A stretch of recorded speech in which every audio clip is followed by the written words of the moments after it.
Ég er sennilega ekki einn það núna að vera að fá svolítið auki magn af tölvupóstum frá skólum og leikskólum og þessum stofnunum, svona í tengslum við upplýsingar auðvitað COVID-19.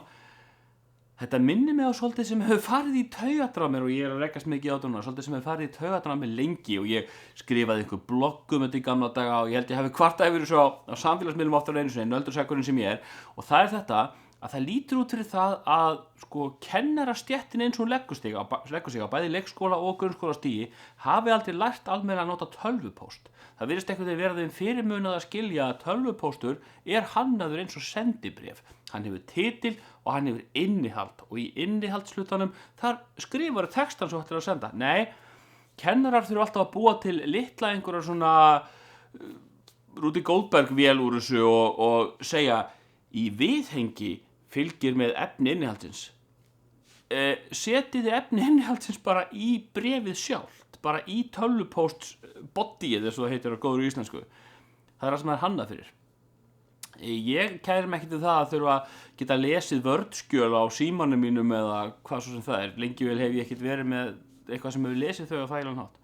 Þannig að ég ákvað að gera bragarbót á þessu, láta menntamálaráðherra vita að þetta væri eitthvað sem þyrfti að bæta og svona til að hefna mér pínlítið þá ætla ég að skrifa bréf til menntamálaráðherra notandi sömu aðferðafræði.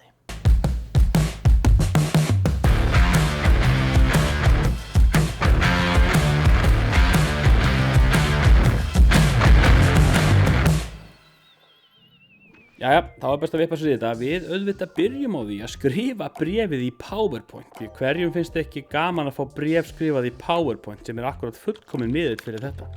Tökum það, vistum, það er ekki nóg. Við skulum taka þetta PowerPoint-skjal og sippa það, henda því inn í arkæfskrá.